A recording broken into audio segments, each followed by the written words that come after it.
On July 5th, 1987, a murder took place near the small town of Athens, Wisconsin. 4 members of the Kunz family were found shot execution style in their dilapidated home in Marathon County. Officials say they know who did it, but as of today, no one has been charged with the crime. Hi, I'm Denise from Fascinating Cases. Let me tell you why I'm fascinated by this case. I used to work as a TV reporter, and when you do, you have access to things the public wouldn't be able to see. And one day, me and my coworkers popped in a VHS. Yes, I'm pretty sure it was a VHS. It was long ago. Maybe it was beta back then. I don't even remember. Anyway, it's been a long time. We put in this tape, and it was raw police footage of the Kunz family murder. A body lay in the doorway, another in a bed, one in a chair, and one on the kitchen floor. It was the first and really the last time I saw a dead body like that, and it was gruesome. There was blood, bloating, and purplish colors, and flies, and I couldn't believe what I was seeing. Like a horror movie, only it was real. The images stuck with me, and since then, the Kunz murders have gripped me. The murders happened before I worked at the TV station, but developments occurred through time that kept the story in the news. So let's get into the details. The Kunz family was an unusual bunch. They moved to Marathon County, Wisconsin in 1906 on a 108-acre farm. It was near Athens, Wisconsin, which is a small town of about 1,000 people. Ignatz and Anna Kunz ran the farm and eventually left it to their 5 children. By the summer of 1987, the elderly Irene, Marie, Clarence, and Helen Kunz are living on the land along with Helen's 2 grown sons, Randy and Kenneth. They all live in the house except Kenneth, who lives in a trailer on the property. It's no longer a working farm, and the siblings live off Social Security. Kenneth is the only one with an outside job. At 55 years old, he works at a cheese factory. Kenny is very shy and has a low IQ. The house is in really bad shape. It's hoarded, and there's trash everywhere. It's a mess. There's no running water and no heat.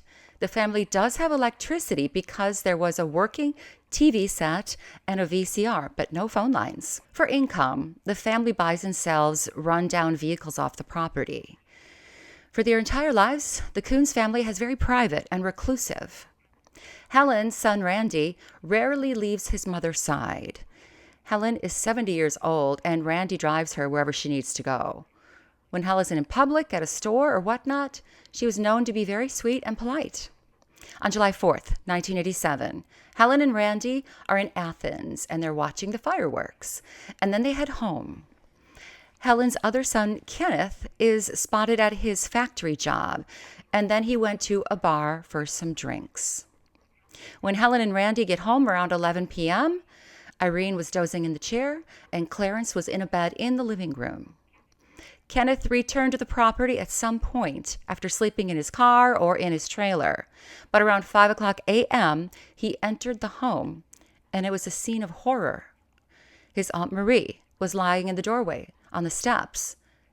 Clarence was dead in his bed. Irene was in her chair, and Randy was on the kitchen floor with evidence he had been in some kind of struggle.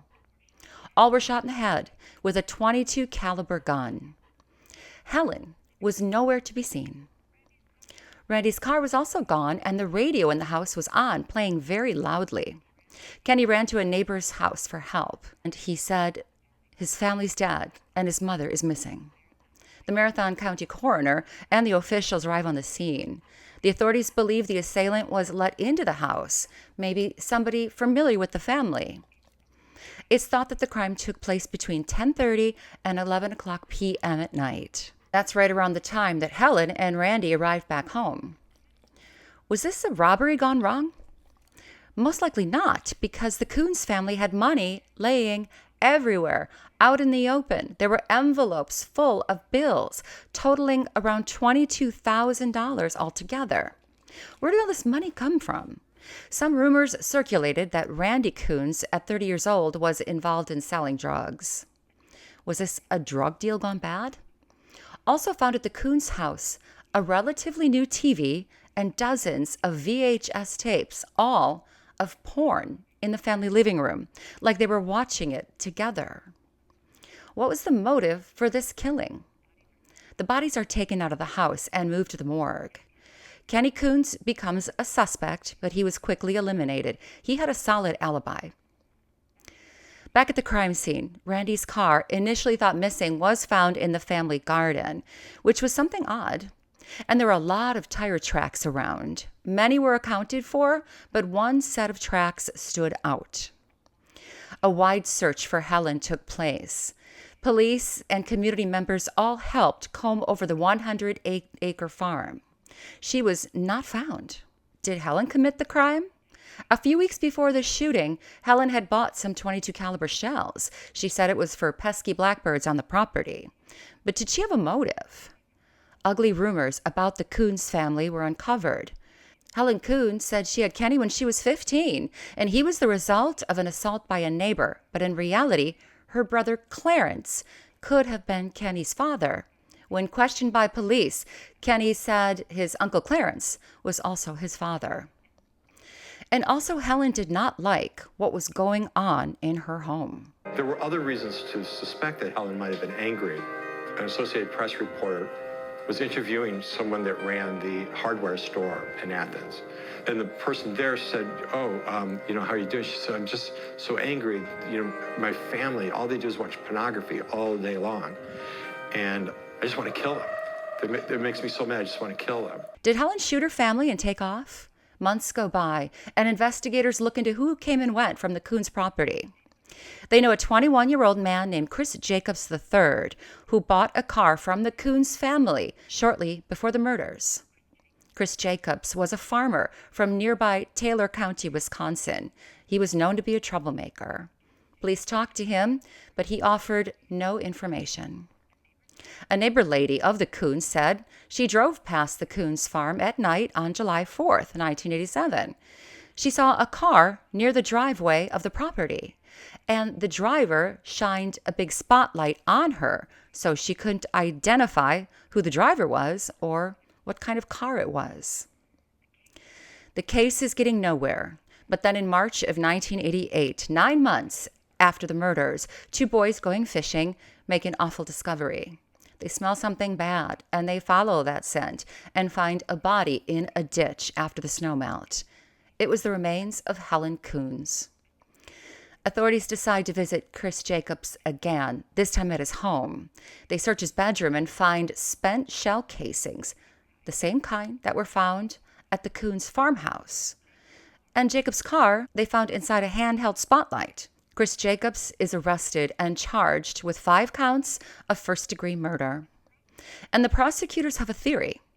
When Jacobs bought the car from Randy Kunz, he went inside the home, and he saw all that money that was laying everywhere.